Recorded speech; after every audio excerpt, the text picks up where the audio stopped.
नहीं है, पक्का, इसमें कभी धोखा नहीं खाओगे। जो सच्चे मार्ग का पथिक उसको गुरुजन शिक्षा देते हैं, भिक्षा गेट के बाहर ही ली जाती है। भिक्षा कभी ऐसा नहीं कि आंगन में जाके मांगी जाती हो, कभी नहीं हो। जो आंगन में जाने की चेष्टा करे वो आपका परिचय हो तो ठीक है, आपका विश्वास तो ठीक है, अन्यथा हमारे शास्त्र आज्ञा ऐसा नहीं है। कभी कोई भिक्षा के लिए आ जाए तो अपना भोजन दे दे, लेकिन उसका तिरस्कार ना करे। अगर आप में इतनी भी श्रद्धा नहीं तो दो बातें तो कर ही सकते हैं। राधे श्याम, वो कह रहा है हमें अमुक चीज चाहिए, असमर्थ हूं, आप जल पी लीजिए, मृदु वचन बुला दीजिए, ऐसे शब्दों बोलिए कि उनको बचने का दरिद्रता, आपको नहीं देने की सामर्थ्य, आप मना कर दीजिए। लेकिन कटु वचन और रुद्र दृष्टि अगर अतिथि के प्रति की गई तो सारा आपका पुण्य नष्ट हो जाएगा, सारा पुण्य नष्ट हो जाएगा। ये धर्मशास्त्र के अंतर्गत की बात है। उचित व्यवहार, उचित सेवा का अवसर आया, उसमें कंजूसी मत कीजिए, देने में संकोच नहीं होना चाहिए। अब हमारा फिर क्या होगा? वो विश्वंभर देख रहा है, बहुत सुंदर व्यवस्था करेगा। आज तक जिसने साधु सेवा की, भगवान की प्राप्ति हुई, भगवान की कृपा प्राप्ति हुई। कभी ऐसा नहीं हो सकता कि संत सेवा वाला, कभी नहीं हो सकता। श्री जी उसके वैभव, उसके सेवा में उपस्थित, भगवान उपस्थित है। त्रिलोचन जी के यहाँ संत सेवा में स्वयं भगवान श्री हरि अंतर्यामी बन नौकर बन करके चले गए। तो ये कभी ना सोचो कि भिक्षुक को, साधु सेवा को अगर हम स्वीकार करेंगे तो हमारा कुछ चला जाएगा। नहीं नहीं, एक का वो लाखों देता है, ऐसा महान है उनका मालिक। तो भक्त का ये 15वां लक्षण है 64 अंगों में कि आए हुए प्राप्त अतिथि सेवा, संत सेवा या किसी की ऐसी परिस्थिति, उसमें कंजूसी ना करे, वो बड़े भाव से सेवा करे। 16वां, कुछ भी नष्ट हो जाए शोक ना करे। शोक क्यों ना करे? हमारी बड़ी कीमती वस्तु नष्ट हो गई तो जिसने अनंत ब्रह्मांड बनाया, मेरा स्वामी जिस समय चाहेगा वो उससे बड़ी कीमती वस्तु दे देगा, मैं शोक क्यों करूं? दूसरा, क्रोध न करे। क्रोध होता है कामना से। जब हमारी कामना की पूर्ति में बाधा लगता है तो कामा संजायते क्रोधा। अगर हमारी कामना की पूर्ति नहीं तो हरि कोई बहुत मंगल में विधान कर रहे हैं, हमें क्रोध नहीं करना। अगर कोई हमारा अपमान कर रहा है तो हरि बहुत कृपा कर रहे हैं, मेरे देहाभिमान को गलित कर रहे हैं। अगर कोई हमारी निंदा कर रहा है तो हमारे पापों को नष्ट कर रहा है, उससे जैसा हमारा प्यारा मित्र कौन हो सकता है? तो हमें क्रोध बनता ही नहीं किसी पर करने को। और भी काम आदि विकारों के वशीभूत ना होना, ये 16वां है। 17वां, आप भले अपने देव इष्ट देव के अनन्य हैं, लेकिन किसी भी देवी देवता का आप निंदा या अपमान न करें, नहीं तो आपके इष्ट देव से आपकी रति खत्म हो जाएगी। अनन्यता के ठसक में आकर कहीं किसी की निंदा न कर दे, कहीं किसी का अपमान न कर दे। सब में हमारा इष्ट विराजमान है। 18वां, किसी भी जीव को वाणी से, तन से, मन से उद्वेग ना दे और किसी के द्वारा दिए हुए उद्वेग से उद्वेगित ना हो। ये बहुत काम की बात है। कोई कितना भी उद्वेग दिलाना चाहे, आप उद्वेगित ना हो, आप अंदर से व्यथित ना हो, नहीं तो आपकी निष्ठा में फर्क पड़ जाएगा, साधुता में फर्क पड़ जाएगा। और 19वां, 32 सेवा अपराध और 10 नामापराधों से बचे। वो चर्चाएं पीछे हो चुकी है। 20वां, यदि कोई भगवान के भक्ति की निंदा कर रहा है तो या तो उसकी जबान बंद करो या कान में अंगुली डालो, वहां से चल दो। राधा राधा राधा राधा राधा राधा। भक्त निंदा कान में नहीं पड़नी चाहिए। हो यहां और कान के पर्दे हिला के पूरा सुनना चाहते हैं, फिर क्या हुआ? अच्छा, ऐसा लग रहा है कि मानो परमानंद की बात, भगवान की कभी चर्चा ऐसे नहीं सुनेंगे, उसमें तो झटके लग जाएंगे आलस्य के। लेकिन किसी की निंदा होने लगे, फिर देखो पूरे कान के पर्दे खोल। क्यों? क्योंकि पतन की तरफ मन हमारा स्वाभाविक जाने के लिए तैयार रहता है। जैसे जल को छोड़ो नीच गति, ऐसे ही मन को छोड़ दो नीच गति। तो अगर किसी भी संप्रदाय के किसी भी संत भक्ति की निंदा हो रही है तो हमको वहां से हट जाना चाहिए या कान में अंगुली डाल लेना चाहिए, नहीं तो भारी अपराध लगता है। संत शंभु श्री पद अपवादा, कही सुनीता अस मर्यादा, काटी जीव तासु जो बसाई, श्रवण मुंद नत चले पर आई। किसी भी संत भक्त महात्मा की निंदा हो रही और सभा में आप बैठे तो आप पाप के अधिकारी होंगे, आप हट जाइए, तुरंत हट जाइए। हरिहर निंदा सुनई जे काना, पाप लगे गौघात समाना। गौ हत्यारे को जो दुर्गति होती वही भगवान और भगवान के भक्तों की निंदा सुनने वाले की होती है, करने वाले की होती है, दोनों अपराधी माने जाते हैं। 21वां, गुरु दीक्षा लेकर तिलक मुद्रा वैष्णव चिन्ह ना धारण करना, यह अपराध है, धारण करना चाहिए। अगर दीक्षा ले ली है, देखो हर आचार्य तिलक धारण करते हैं, आद्य गुरु भगवान शंकराचार्य, निम्बारकाचार्य, हर वैष्णव जन चाहे जिस मार्ग के पथिक हो सब तिलक धारण करते हैं, सब कंठी धारण करते। वो रुद्राक्ष ये तुलसी जी की कंठी धारण करते हैं। ज्यादा सिद्धावस्था नहीं झाड़नी चाहिए। इष्ट तिलक लगाते हैं, आचार्य लगाते हैं, गुरुदेव लगाते हैं, और हम इतने ऐसे देखने को प्रमाद स्थिति मानी जाती है। सिद्धावस्था, सिद्धावस्था जब तुम्हें भोजन की याद न रहे, तुम्हें शौच लघु शंका की याद न रहे, तुम्हारी दिनचर्या अस्त व्यस्त है, तुम्हें पता नहीं, तुम भगवदाकार वृत्ति में डूबे हुए अवधूत स्थिति है, वो बात अलग है। उसके लिए लिखा, लिखंति भुजमूल तो न खलु शंख चक्रादिकम विचित्र हरि मंदिरम न रचयन्ति भालस्थले लसत तुलसी मालिकाम ददति कंठ पीठे नवा गुरुर भजन विक्रमात् को ईते महाबुद्धया। वो ऐसी स्थिति को प्राप्त महापुरुष शरीर की सुध नहीं तो तिलक कौन लगावे, कौन कंठी बांधे, कौन दर्पण देख करके लगावे, लेकिन इतनी है स्थिति तो तिलक लगाओ। ऐसी स्थिति जो आचार्य स्वयं धारण करते हैं, तिलक गुरुदेव धारण करते हैं, तो बिना तिलक के 1 मिनट भी नहीं रहना चाहिए।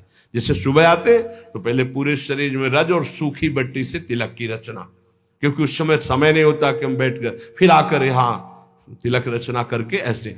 अगर हमारे पास समय तो हम चाहे सूखी रज से ऐसे तुरंत तिलक बनावे, वो दिखाई नहीं देगा, पर 12 तिलक लगा के ही आगे बढ़ना चाहिए। स्नान के तुरंत बाद तिलक की रचना होनी चाहिए। और कंठी एक स्ट्रा में रख लेनी चाहिए, कभी ये टूटे तो तत्काल कंठे बांध ली, गुरु प्रदत्त प्रसादी करवा के रख लेनी चाहिए। वैष्णव चिन्हों को जरूर धारण करना चाहिए, माला मुद्रा आदि। 22वां है, प्रभु के नाम अक्षरों को मस्तक पर, हृदय पे धारण करना। इसको इस रूप में ना ले कि जैसे लिखने में नाम अक्षर, ये नाम अक्षर माला धारण किए तो हम सोच के समय से उतार देते हैं। नाम अक्षर है हमारे इष्ट के, हमारे आराध्य देव के नाम अक्षर है। आराध्य देव का, गुरुदेव का नाम रूप विराजमान है, छाती से लगा रहता है। पर जब हम शौच आदि क्रिया कर तो इनको हम पवित्र स्थान में या अपने आस जो सैया है सिराने रख देते हैं, या ऐसे उच्च स्थान पर रख देते हैं। अगर हम राधा नाम मस्तक पर लिखें इसके अनुसार, अगर इसको हम इस भाव में अर्थ लेते हैं कि प्रभु के नामाक्षरों को शरीर पर धारण करना, ये है। हम राधा नाम बाजूबंद बांध सकते हैं, राधा नाम लिखकर हृदय में धारण किए हुए, पर हम सोच के समय उतार देते हैं। अगर हम अक्षर बनाते हैं यहां, तो हम जब स्नान करेंगे तो हमारे अधोअंगों में और पैरों में हो जाएगा। हमारी श्रद्धा कहती है कि हमें ऐसा नहीं करना चाहिए, क्योंकि वही नाम हमारे सिंहासन में बैठ, वही नाम हमारा आराध्य देव, और उसी नाम को जब हम नहाएंगे, स्नान करेंगे, तो वो हमारे अधोअंगों में होते हुए पैरों तक जाएगा। ऐसा हम बर्दाश्त नहीं कर सकते, क्योंकि हम उसी नाम का चरणामृत ऐसे लेते हैं कि कहीं एक बूंद भी जमीन पे ना गिरने पावे। तो हमें जो इसका भाव है कि भगवान नामों का जो अंकन, वो ऐसे भगवान नाम की माला धारण करना, भगवान नाम को ऐसे हृदय में धारण करना, जैसे हमारे बिजली बाबा भगवान नामों का मुकुट धारण करते हैं, भगवान नामों के अक्षरों का, ऐसा बाहर से ऐसे धारण कर लिया, उतार के रख के शौच स्नान आदि करके फिर धारण कर लिया। अभी एक महावैष्णव आए हुए थे महाराष्ट्र से, ठाकुर जी को अपने ऐसे मस्तक पर धारण किए हुए थे, ये गोपाल जी को ऐसे लिए हुए, हर समय प्रसाद पाने के लिए जब बैठे तो सामने ठाकुर जी विराजमान, सब ऐसे जो महापुरुष धारण करते हैं, उनकी श्रद्धा, उनका भाव। लेकिन हमारा आज तक भाव ऐसा, वो घबराहट पैदा हो जाती है कि नाम का जो धोवन चरणों में जाएगा वो बिल्कुल ठीक नहीं। जैसे कुछ भावुक जन अपने हाथों में या ऐसे टेटू में भगवान नाम लिखवा लेते हैं, भगवान रूप बना लेते हैं, और जब शौच आदि होते हैं उन्हीं हाथों से ये बिल्कुल ठीक नहीं है। आपको भगवत रूप पहना, यहां पहनिए, समय से उतार कर टांग दीजिए, फिर शौच स्नान करके फिर धारण कर लीजिए। ऐसा मत कीजिए जो ये अंकित करवाना है, तुम्हें ज्ञान नहीं। अब यहां लिखा है राधा कृष्ण, अब शौच तो वही पानी, वो हाथ धोना वही, नहाओगे वही, ये फिर नाम का जो प्रकाश है वो आनंद में नहीं आ पाएगा। ये बात नाम का आदर, नाम का आदर करना। एक बार पूज्य राधा बाबा ने देखा कि ठाकुर घनश्याम दास जी गीता वाटिका बैठे ही अंगुली से ऐसे लिख दिया राधा, और बाबा उधर से निकले तो कहा, अरे ठाकुर ये गलती क्या कर दी, अब इसके एक कण में भी पैर पड़ेगा सारे सुकृत नष्ट हो जाएंगे। राधा नाम लिखा है। बैठ गए, बाबा पूरी रथ समेटी, एक एक सब समेट करके और तुलसी के घेरे में डाला, का ठाकुर ऐसी गलती मत करना। नाम को जो पहचान गए, नाम को जो जान गए, वो नामी को अधीन कर लेते हैं। इसलिए नाम का आदर करना है, पर ऐसे लिखना, ऐसे धारण करो। हम कह रहे हैं पूरे नाम की माला बनाकर ऐसे बांध लो, नाम के बाजूबंद बना लो, नाम के कुंडल बना लो, नाम के कंठहार बना लो, लेकिन नाम को अगर हम अंकित करते हैं तो धुलकर हमारे अधोअंगों में जाता है। ये हमारी पर्सनल, हमारे हृदय की भावना है। तो जो इसमें अक्षर में लिखा है कि भगवान नाम के अक्षरों को शरीर पर धारण करना, धारण करना है, तो अंकित करा करके, जैसे तुलसी जी पर है, तमाल जी पर है, कदम्ब जी पर है, फिर हम उसको धारण करते हैं। 23वां, प्रभु को निवेदित माला पुष्प तुलसी आदि का बड़े आदर के साथ सेवन करना। श्री चरणों की चढ़ी हुई तुलसी, अहो भाग्य, नाक से सूंघे, मस्तक पर लगाए, ओहो आज हमें प्रभु की प्रसादी तुलसी मिली, प्रसादी पुष्प मिला, प्रसादी माला मिली। हृदय में आह्लाद होना चाहिए, बार बार ऐसे, ओहो आज तो बड़ी कृपा हो गई, साक्षात प्रभु ने प्रसाद दिया। धर दो, हाँ धर दो, ऐसे नहीं, तत्काल उसको प्रणाम करो और माला को माथे पे लगाओ, सूंघो, तुम्हारी इंद्रियां पवित्र हो जाएंगी, भगवत भक्ति बढ़ेगी। 24वां, भगवत विग्रह के सामने नृत्य करना। प्रभु विराजमान है, राधा राधा जैसे बन रहा है, हमारे मालिक है, हमारे स्वामी है, रिजवार है, रीझ जाएंगे। नृत्य करना ये 64 अंगों में एक अंग है। 25वां, भगवत स्वरूप को साष्टांग दंडवत प्रणाम या पंचांग दंडवत प्रणाम ये करना। 26वां, जैसे गुरुदेव पधारे या भगवत विग्रह पधार रहे तो सबको खड़े हो जाना चाहिए।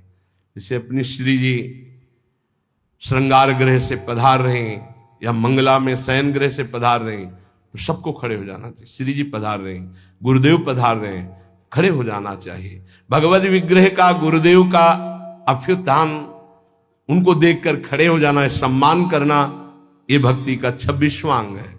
27वां, आप देख रहे हो कि चाव जा रहा है, चाव कहते हैं ठाकुर जी की शोभा यात्रा। पहले आप प्रणाम करो, किसी की भी जा रहे हो, किसी भी ठाकुर की, किसी भी वैष्णव की, प्रणाम करो, साष्टांग या पंचांग जैसी श्रद्धा बने सबको। फिर 5-10 कदम पीछे पीछे चलो, फिर प्रणाम करके वापस आ जाओ। ये वैष्णव मर्यादा है। ऐसा नहीं देखा है उन संप्रदाय, वैसे सारे सुकृत नष्ट हो जाएंगे, इसीलिए भक्ति बढ़ती नहीं। अरे कोई कृष्ण बोले, कोई राम बोले, कोई हरि बोले, कोई शिव बोले, सबकी चरण धूल मेरे माथे पे, ये सब महाभागवत जन है। ये जो दृष्टि रखते हैं ना, ऐसे होते हैं किस संप्रदाय के, ऐसे ये पुण्य नष्ट हो जाएंगे। कोई भी भगवत विग्रह, जैसे कोई भक्त है अपने ठाकुर जी को माथे पे विराजमान किए, प्रणाम करो, 5 कदम उसके साथ चल दो। नाम कीर्तन हो रहा है तो अपना मंत्र जपते हुए साथ चल दो, फिर प्रणाम करो, वापस आ जाओ, इससे कृपा प्राप्त होगी। प्रभु की चाव या सवारी के पीछे कुछ कदम चलना, अगर बहुत समय है तो आप साथ चल रहे तो 5 कदम तो चल ही सकते हैं। 28वां, प्रभु के श्री विग्रह के दर्शन के निमित्त जाना। बिहारी जी, राधा रमण, राधा वल्लभ, यहां तो घर घर ठाकुर तुलसी सेवा। प्रभु के मंदिरों और अगर आपका शरीर स्वस्थ है तो सवारी मत लीजिए, आपका शरीर स्वस्थ है तो नंगे पैर जाइए। हे, यहां तो सिर भर जाऊं उचित असमोरा, मेरे प्रिया प्रीतम का धाम है, उनके दर्शन करने जा रहे, मंत्र जप करते हुए नंगे पैर। यहां कोई कांटे थोड़ी बिछे, मार जूता और चप्पल पहनकर चलना। सही बात, बड़ा दुर्भाग्य है अगर ये पहनकर अपने को चलने को होता है।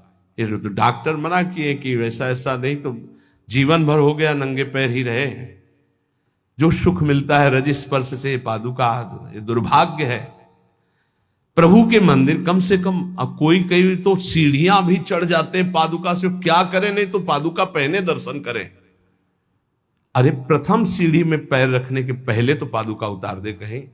अगर तुझे पादुका में चित्तवृत्ति लगी रहेगी तो पैर के ही मत जा। क्या कांटे बिछे हैं प्रभु के धाम में, मंदिर में दर्शन करने, इतना तो कर ले। 29वां, प्रभु के मंदिर में दर्शन करके 4 प्रदक्षिणा करना।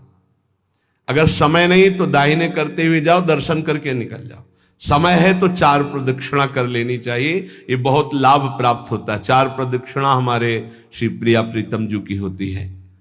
30वां, प्रभु के श्री विग्रह विराजमान करना और उनकी सेवा करना। ये वैष्णव धर्म है, सबके पास सेवा होनी चाहिए, चाहे नाम सेवा हो, चाहे रूप सेवा हो, छवि सेवा हो, श्री विग्रह सेवा हो, सेवा होनी ही चाहिए। क्योंकि बिना सेवा किए मानसिक सेवा में प्रवेश नहीं, और बिना सेवा के आप जी कैसे सकते, पानी कैसे पीते, भोग कैसे पाते, जब भोग लगा लेते हैं तब पाते हैं। तो प्रगट में सेवा हर वैष्णव के पास होनी चाहिए, चाहे राधा नाम की ही सेवा क्यों ना हो। 31वां, प्रभु के लिए परिचर्या करते हुए पंखा डुलाना, चवर डुलाना, माला गूंथना, चंदन घिसना, जहां प्रभु विराजमान हुआ सोहनी लगा करके पोछा लगाना, विविध प्रकार की भोग तैयारी करना, ये विविध प्रकार की जो परिचर्या है ये बहुत बड़ा लाभ प्रदान करती है। इसी परिचर्या के बल से अम्बरीश जी की रक्षा में सुदर्शन चक्र था। चक्रवर्ती सम्राट होते हुए स्वयं पोछा ठाकुर जी के लिए लगाते थे, स्वयं परिचर्या करते थे। ये छोटी मोटी बात नहीं जो आप पंखा करते हो, चवर करते हो, श्री जी की सेवा में हो।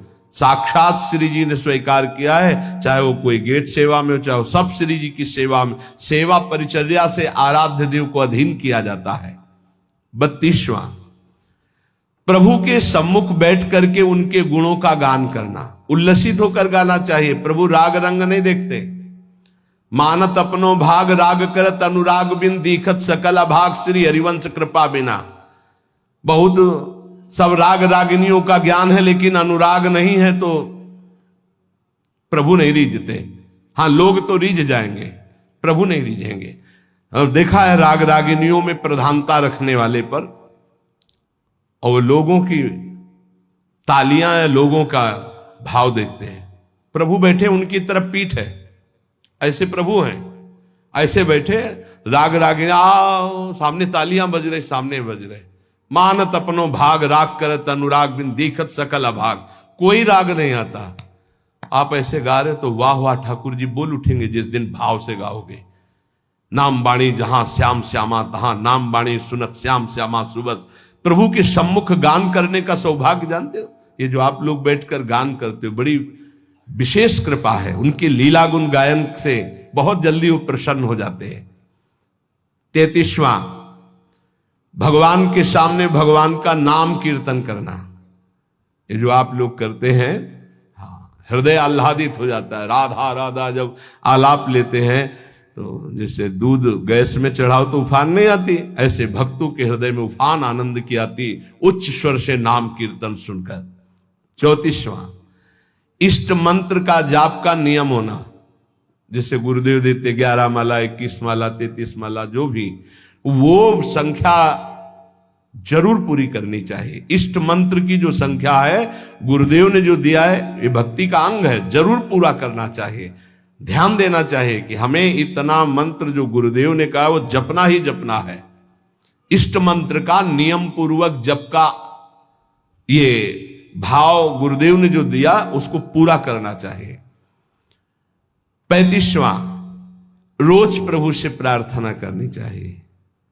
उनकी कृपा मांगनी चाहिए, रो रो कर उनके दर्शन की इच्छा, उनके प्रेम की इच्छा, उनके चिंतन की इच्छा, यही हमारी भिक्षा, ऐसा मांगना चाहिए। रोज 4 शब्द तो बोलना चाहिए, लाडली जी कृपा करो, अपना निरंतर नाम हमारे हृदय में चला दो, प्रिया जो और कोई चिंतन न बन पावे, बस आपका चिंतन बना रहे, ऐसा मन से बातें करनी चाहिए, वही प्रार्थना है। 36वां, महापुरुषों के द्वारा गाए हुए स्तोत्र और पदों का गायन करना चाहिए। जैसे चतुरासी जी है, ये सब स्तोत्र ही है, श्रीमद राधा सुधा निधि, एक एक श्लोक सब प्रार्थना भरे हुए हैं, स्तोत्रों का गायन करना चाहिए। 37वां, प्रभु के निवेदित किए हुए प्रसाद का बहुत महत्व रखना चाहिए। जैसे प्रसाद आया तो खड़े हो जाना चाहिए, भगवत प्रसाद आया, प्रणाम करके हाथ में जो तत्काल पाना चाहिए, तत्काल प्रसाद की महिमा चाहे किनका तत्काल, ऐसा नहीं रख दो फिर पा लेंगे समय आने पर, अभी हमारे पास समय नहीं, ये अपमान हो गया प्रसाद। भगवत प्रसाद का सबसे पहला सम्मान, माथे पे लगाओ, प्रणाम करो, अगर आप बैठे हो प्रसाद आया तो खड़े हो जाओ, पहले प्रसाद का सम्मान करो, भगवत स्वरूप मानना। एक कह रहे थे कि हम कुछ भी पाते हैं तो हमारा भजन रुकता है, तो हम कहा कुछ क्यों पाते हो, गुरु प्रसाद पाओ, भगवत प्रसाद पाओ। हाँ बोले वही वही, तो हम कहा उसे कुछ में क्यों बोले, भगवत प्रसाद पाने से भजन में विक्षेप पड़ता है। बोले असली बात है कि विक्षेप पड़ जाता है, तो यहां तक टिटुआ तक कौन बोला कि खाओ, थोड़ा प्रसाद पाओ और देखो भजन होता है कि नहीं होता है। अब हलवा पूड़ी सब तो ठाकुर जी हजम कर पाएंगे, वो तो विश्वंभर है, वो तो आग पी गए, तुम पियोगे क्या, वो तो पी गए आग, दावानल में सब सखाओ जब गौएं हुई, ऐसे कह के मुंह पे पी गए। देखो भगवत प्रसाद किनका लो, मधुकरी भरपेट पाओ, जो मंदिर से प्रसाद मिले तो किनका ले लो, ये सिद्धांत वैष्णवों का रहा है। एक बार झाड़ू मंडल के पूज्य महाराज बलराम दास जी महाराज, उनको वृद्ध अवस्था में एकदम काम वेदना जागृत हो गई, वो कोई माताएं स्नान करेंगी तो दृष्टि, तो उन्होंने कहा कि अब जीवन को नहीं रखेंगे, गलत भाव आ गया। तो सब भक्तों ने कहा कि चलो वृंदावन की परिक्रमा लगाते हैं, तो नाम कीर्तन करते हुए परिक्रमा लगाई, तो जो विकार आया था वो हट गया। बहुत बड़ा प्रभाव है, जिससे आपका ज्यादा दिमाग संसार की तरफ आकर्षित होने लगे, तो कोई अन्न चला गया दूषित, तो आप वृंदावन की गिरिराज जी की परिक्रमा लगा लो, पूरा नशा उतर जाएगा, जो अन्न आदि का दोष का है वो नष्ट हो जाएगा। उन्होंने कहा कल प्रसाद कहां से पाया, तो कहा गोविंद देव जी का, उस समय गोविंद देव जी विराजमान थे। गोविंद देव जी का प्रसाद भला कैसे गए, और जो श्रीअंग सेवी थे उनसे पूछा कल गोविंद जी का भोग कहां से लगा, बोले कलकत्ता की वैश्या ने लगवाया। तो गोविंद जी से कहा भोग है ना, आपका प्रसाद न पाओ तो वो अपराध बने, प्रसाद पाओ तो काम दोष जागृत हो, इसका मतलब क्या है, वो तो सीधे ठाकुर जी से बात। तो ठाकुर जी ने कहा बाबा प्रसाद पाने के लिए कहा था, भरपेट पाने को कौन कहता है, इतना किनका लो प्रसाद का, हमारा पूरा संसार है, हम तो सबके पाएंगे, हम तो सबके लाड़िले हैं, तुम्हें जरा सा किनका लेकर हमारे प्रसाद की रक्षा करनी और पेट भरना माधुकरी से, भिक्षान्न के द्वारा। भगवान के निवेदित प्रसाद को ग्रहण करना।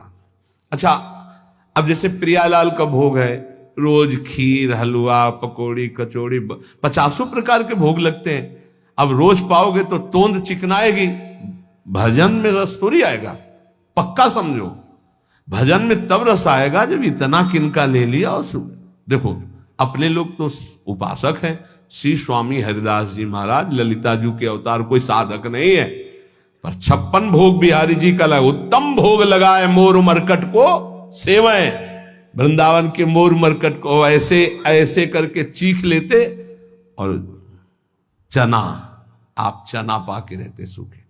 बिहारी जी का भोग 56 भोग, उत्तम भोग लगाए मोर मरकट को सेवएं, वृंदावन के मोर मरकट गाय आदि को दे दे, भगवत प्रसाद है, पाओ तुम, हम क्या पा रहे हैं, जरा किनका लिया और सूखे चना। भगवान के चरणामृत का पान करना, आदर, जब चरणामृत लेने का अवसर आए 38वां नंबर, तत्काल ऐसे हाथ में ऐसे वस्त्र लगा के चरणामृत लेना। कोई कोई तो हमने राधा वल्लभ जी ने सुना, ए पानी दे दो हमको भी जल, ऐसे नहीं बोला जाता। चरणामृत पानी, चरणामृत जल है, नहीं नहीं, भगवत चरणामृत वो बेचारे जानते नहीं है ना। ऐसे सदैव लेना चाहिए कि एक बूंद भी पैर में ना गिरे, ऐसे लेकर चरणामृत का पान करना। और रोज नियम बना लो, सबसे प्रार्थना है कि बिना चरणामृत के तुम्हारी दिनचर्या शुरू नहीं होनी चाहिए। स्नान किया, रज लगाई, तिलक लगाया, चरणामृत लिया, अब हमारी दिनचर्या शुरू होगी। जब तक जबान, हम ये परम वैष्णव की बात करें, जबान में चरणामृत नहीं गया तब तक और प्रसाद नहीं पाएंगे, पहले चरणामृत। और 39वां, प्रभु को चढ़ी हुई सुगंधित इत्र, धूप आदि ग्रहण। इत्र का जैसे फूहा श्री जी के अंग, बहुत मंगल में श्री ओ से गंधारी मेरी प्रियाजू के श्री अंग का स्पर्श किया। इसीलिए इन प्रेमी जनों को समझ पाना मुश्किल होता है। अब इत्र की सुगंध आ रही, पान का बीड़ा मुख में लगा हुआ है तो लगता है कि कैसे पान खाए हुए जो निषेध है, माला पहने हुए जो निषेध है, संत को इत्र लगाए हुए जो निषेध, पर ये निषेध नहीं है, यहां ये विधि है। वैष्णव सेवा, वैष्णव संप्रदाय में भगवत आराधना में ये विधि है। प्रभु को चढ़ा हुआ इत्र और धूप आदि की गंध लेना, सुगंध लेना, इससे भक्ति बढ़ती है। 40वां, पवित्र होकर ही भगवत विग्रहों का स्पर्श करना, अपवित्र दशा में नहीं। पर बहुत पवित्रता का थोड़ा निर्वाह आजकल बहुत कठिन हो गया है। अब इतने बढ़िया बाथरूम बने हुए कि रज का तो छू नहीं सकते हैं, वही साबुन से ऐसे कर लिए तो हमारी दृष्टि में अपवित्र ही मानते हैं हम। अगर रज का सेवन नहीं तो अपवित्र ही है। और अगर आप कि वस्त्र उस शौचालय वाले पात्र में वो है ना, उसमें छू गए तो हम अपवित्र ही मानते हैं, वो सेवा लायक नहीं। बहुत संभाल करके, आजकल वो अटैच बाथरूम है ना, बहुत संभाल करके, पवित्रता बड़ा कठिन हो गया है। 41वां, जब दर्शन करने जाए तो आचमन करके पवित्र होकर के ही भगवत दर्शन करने जाए। 42वां, अगर आप दर्शन करने गए हो, पर्दा आ रहा है कि आरती होने वाली है, तो रुक जाइए, चाहे जितना बड़ा काम हो, भारी से भारी कार्य को छोड़कर आरती के दर्शन करके ही जाइए। आरती का महत्व रखिए। आरती के प्रकाश में जब प्रभु के श्री अंगों का दर्शन होता है, कोटि कोटि जन्मों के अघों का मार्जन हो जाता है। 43वां, अगर कहीं भगवत चर्चा हो रही, कथा हो रही, भगवत नाम कीर्तन हो, तो रुक जाओ, 2 मिनट बैठ जाओ। एक घड़ी आधी घड़ी, आधी में पुनियादि, तुलसी संगत साध की कोटि कटे अपराध। अगर भगवत चर्चा हो रही, कथा, यहां क्या हो रहा, सत्संग, बैठ जाओ। आधी में पुनियादि, 12 मिनट बैठ जाओ, 6 मिनट बैठ जाओ, कुछ शब्द पढ़ जाएंगे, तुम्हारा मंगल हो जाएगा। नाम कीर्तन हो रहा है, भगवत कथा हो रही, कोई संत भगवान बोल रहे, 2 मिनट सुन लीजिए, तुम्हारा मंगल हो जाएगा। भक्ति का अंग है। हाथ जोड़ करके वहां बैठ करके सुना, ज्यादा समय नहीं तो 10 मिनट सुना, चल दिया। 44वां, हर समय भगवत कृपा, गुरु कृपा की बाट जोहते रहना, गुरुदेव की कृपा की याचना करते रहना, भगवत कृपा की याचना करते रहना, क्योंकि इसी कृपा से सारी निर्विकारिता आती। गुरु कृपा से ही निर्विकारिता, भगवत कृपा से ही आती है। 45वां, नित्य निरंतर भगवान के नाम का जाप करना। मंत्र जाप का नियम तो है ही, लेकिन उठते बैठते चलते फिरते श्वास श्वास में अपने आराध्य देव के नाम का जप करना। 46वां, नाम जप करते हुए रूप के ध्यान का अभ्यास करना। श्री आधा वल्लभ लाल को हृदय ध्यान, मुख नाम, मुख में नाम और हृदय में उनका ध्यान। 47वां, अपने द्वारा जितने भी कर्म हो रहे हैं शुभ भागवतिक, सब भगवान को अर्पित करना। अपनी दिनचर्या को जांचना कि भगवत विमुख कोई कार्य तो नहीं हो रहा है। अगर गलती हुई है तो भगवान के सामने प्रायश्चित करो कि हमसे गलती हुई नाथ, हृदय में जलन पैदा करो, आगे से वो गलती ना हो, और सब भागवतिक कार्य भगवान को अर्पित करे। 48वां, हर समय दृढ़ विश्वास रखना, प्रभु हमारी रक्षा करेंगे, निश्चित भगवान हम पर कृपालु हैं, हमारा कोई बाल बाका नहीं कर सकता। हर समय दृढ़ विश्वास रखना। 49वां, जो बहुत प्रिय वस्तु है भगवान को समर्पित करना। अपने को जो बहुत प्रिय लगे, वो भगवान को समर्पित करना। जैसे कृष्णदास जी जा रहे थे, देखा कि गरम गरम जलेबी बन रही, अरे ये तो श्रीनाथ जी के लिए बोल, आंख मूंदी भाव में, तो वहां पाने लगे श्रीनाथ जी। जय जय ने पूछा कि ये विठलनाथ गोस्वामी जी ने कि जय जय हमने तो यहां भोग लगाया नहीं, आप कहे, बोले कृष्णदास बाजार से भावना कर रहा है तो मैं पा रहा हूं। जो अपने को प्रिय वस्तु है, अरे ये तो श्री जी के लिए ठीक रहेगा, ये तो प्रभु के लिए ठीक रहेगा। 51 हर समय प्रभु की शरण में है, ये ध्यान रखना। हरि शरणम सनकादि रखते रहते हैं, तो हर समय अपने को ध्यान रखना कि मैं कोई अनाथ नहीं हूं, मैं दीनानाथ नाथ अनाथन हित समर्थ मोहन श्री राधा, हम प्रिया प्रीतम की शरण में हैं। 52 प्रभु के लिए ही केवल सारी चेष्टाएं करना, स्वसुख वांछा का त्याग करके ये जब करोगे तो ये आ ही जाएगा, तत्सुख भावना में दृढ़ हो जाना। 53 प्रभु के लिए तुलसी का वृक्ष लगाना, प्रभु के लिए और वृक्षों का रोपण करना, उनकी सिंचाई करना, प्रभु के लिए दीप दान करना, ये प्रभु के लिए तुलसी जी लगाना और वृक्षों को लगाना। दुर्भाग्य हो रहा है, फ्लैट पर फ्लैट बन रहे, वृक्षों को काटा जा रहा है। जो प्रभु की प्रसन्नता के हेतु है, लता भवन सुख शीतल छां, श्री हरिवंश रहत नित्य जहां, तहां न वैभवान की। 54 भगवान के प्रिय गुणों का गान करने वाले शास्त्रों की ही चर्चा करना। और भी बहुत से शास्त्र, पर हम भगवान की महिमा से युक्त गुणों का जो रचनात्मक स्वरूप भगवान व्यास देव जी और बड़े बड़े महर्षियों ने किया, हम उनका गान करते, या जो आचार्यों ने गान किया। 55 भगवत धाम में प्रीति करना।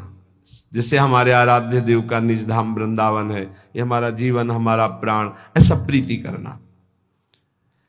56 किसी भी वैष्णव को देखते ही आह्लादित होकर दंडवत प्रणाम करना, विनय पूर्वक व्यवहार करना, और बन जाए तो उनकी आवश्यकता जो उन वस्तुओं की स्वीकार करें, संत वैष्णवों की सेवा करना। ये भक्ति बढ़ाने वाला है। यथाशक्ति भगवान के जो उत्सव आते हैं उनको मनाना, कृष्ण जन्माष्टमी, रामनवमी आदि आदि, यथाशक्ति जितना अपने पास है उसके हिसाब से हम उत्सव मना रहे हैं। दामोदर मास, कार्तिक मास का आदर करना। आप गृहस्थ हैं, अन्य समय नहीं मिलता, आ गए कार्तिक मास में 2-4 दिन रुके, नाम कीर्तन पाठ भजन संत सेवा आदि परिक्रमा आदि ऐसा करके चले गए, समय है पूरे महीना रुक गए। 49वां भगवान के उत्सवों को यदि अकेले ना कर पाए तो और लोगों को भी सम्मिलित करके विशेष रूप से भगवान की जन्माष्टमी आदि को मनाना। 60वां भगवत विग्रह को साक्षात श्री भगवान मानना, ना कि उसमें कोई धातु बुद्धि, पाषाण बुद्धि आदि देखना। एक भक्त कह रहे थे, हमें बहुत दुख होता है जब कोई हमसे पूछता है कि तुम्हारे ठाकुर ये का संगमरमर के हैं या धातु के हैं या ऐसे हैं, तो मुझे बहुत कष्ट होता है। तुमका कष्ट ना करो, यद्यपि आपकी प्रियता बहुत सही, पर सामने वाला नहीं जानता इसलिए ऐसे पूछता है, ये अपराध है, ऐसे नहीं पूछना चाहिए। भक्तों का हृदय दुखी होता है क्योंकि उनके लिए वो साक्षात भगवान है। 60वां भगवत विग्रह और भगवत भक्तों की सेवा का प्रधान भाव होना, यह हमारे जीवन का परम लक्ष्य है। ठाकुर सेवा और संत सेवा, अगर दोनों में पूछा जाए तो पहले संत सेवा फिर ठाकुर सेवा। हम अगर ठाकुर जी का स्नान श्री जी का करा रहे हैं और कोई भक्त आ जाए तो श्री जी को वहीं वैसे विराजमान करो, पहले उसका आदर करो, ऐसा ध्रुवदास जी ने भी वर्णन किया है। 61वां जो भगवत शास्त्र के भगवत प्राप्ति के सूत्र है, सिद्धांत है, उनका मनन करना। श्रवण करना, गायन करना तो है ही, मनन करना। 62 भगवत भक्तों की नामावली, भक्तों का कीर्तन करना, भक्तों की अर्चना करना, भक्तों की वंदना करना, भक्तों का संग करना, भगवान से भी बढ़कर भक्तों की प्रतिभाव करना, ये बहुत बड़ी बात है। 63 उठते बैठते चलते फिरते खाते पीते रात दिन जागृत स्वप्न सुसुप्ति स्फुरत में राधा पदा जप छटा, अपने आराध्य देव के चरणों का चिंतन, उठते बैठते चलते फिरते हर समय। 64 मथुरा मंडल, संपूर्ण मथुरा मंडल में इसका सेवन करना।